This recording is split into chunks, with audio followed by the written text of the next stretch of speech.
Welcome back. This is Jake with the Fat Gay Texan, a show where we talk about anything and everything. We don't throw political correctness out the window because we never let it in to begin with. So today we're going to talk about something that is a little different, maybe conspiracy theory based, maybe just my imagination, but I find it interesting nonetheless.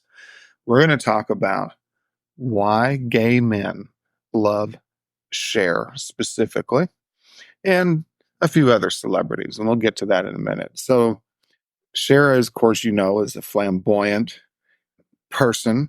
She is kind of fearless. She's ageless in a lot of ways, thanks to a lot of money and good doctors. She's had a crazy career. She's been a gay rights activist for a long time, and she just kind of fell into that gay culture. Now, that's something that older gay people, kind of like myself, are more familiar with Cher than the younger generation, which is sad because who in the heck are they looking up to? But Cher's been a staple in the gay community really ever since she became famous. And here's the conspiracy theory part of the story. So why do gay people love Cher? Is it all those things we mentioned before me? Yes, she's a wonderful singer. She's a great actress, but I take it back further, way further, back to 1946, the year she was born. So let's go back to 1946 in a dramatic sort of way here. The year was 1946, and America was changing quickly. In a little over 20 years, America would put a man on the moon, if you believe that happened. It was an era before a golden era. During this time, in the 15 years or so that preceded 1946, there was a major push to ensure America would and would continue to be a Christian nation. I have no evidence to back this up, as this is not a history lesson by any means. One could assume that many in America felt we'd lost our way back then. We had the craze of the 1920s with all its glam and alcohol, legal or otherwise, followed by the Great Depression and a war that helped sober America back up. The party times were over, at least for some. For many, like any other time in our history when it's changed drastically, it was time to get back to God. In 1946, the Bible was changed. It was the first time the word homosexual was in the Bible. You can look that up. Some will argue that it was simply updating the wording to newer wording, which meant the same thing it had always meant. It's a weak argument, almost as weak as vegans get around bacon. Regardless of what you believe, it is undeniable that the word was changed and homosexuality was now part of mainstream religious culture. The war on gays, especially gay men, had begun. You've heard at some point in your life that God works in mysterious ways. I truly believe that he does. I also believe that God loves all people. He may not like what they do, but he loves them. I am sure that he is embarrassed by all of us at some point. God knows he's embarrassed by me. But back in 1946, God knew his gay children would be under attack. He knows all. And he sent down angels to earth to protect them. You may be tempted to shut this podcast off right now. You think I'm crazy. And well, you'd be correct. But that last statement isn't as crazy as it seems. The same year that the word homosexuality was put in the Bible, many gay icons were born.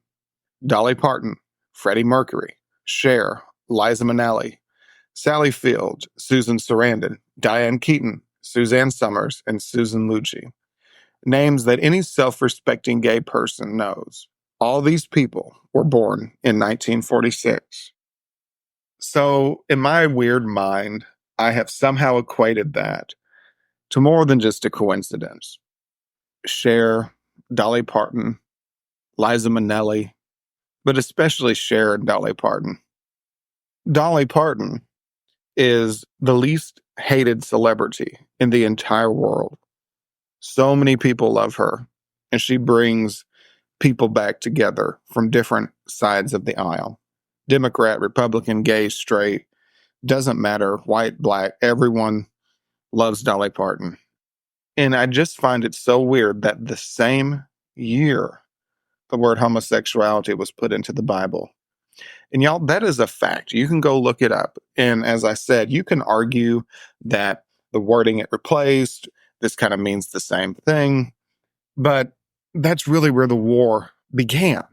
Because why in the heck would we change the wording to something that exactly meant what it means versus something that was maybe that means homosexuality? I mean, they sat there and they said, we're going to put homosexuality in the Bible and we're going to make it a big, big, big deal.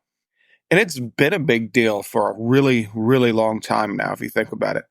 I mean, that is some of the, especially, up until about the last 10 years or so, some churches, that is all they focus on.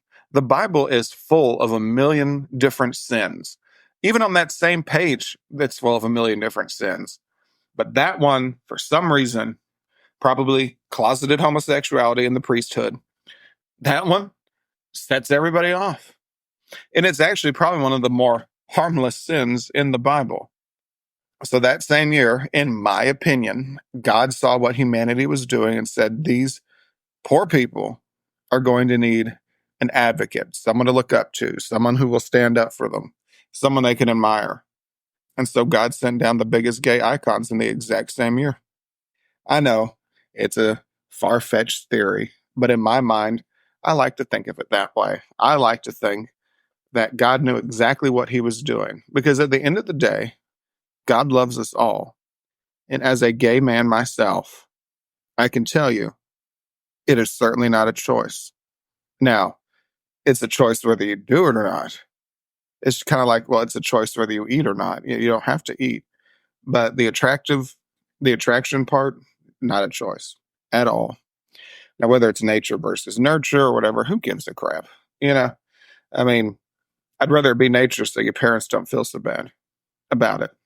So there's my quick little take on why I think gay people love Cher. Not because she's fabulous, not because she's a great singer. I believe that she was meant to be there when gay people needed her most. Anyway, I hope you got something out of that, and I hope you enjoyed it. Thank you for tuning in. This is Jake for the Fat Gay Texan, and have a great day.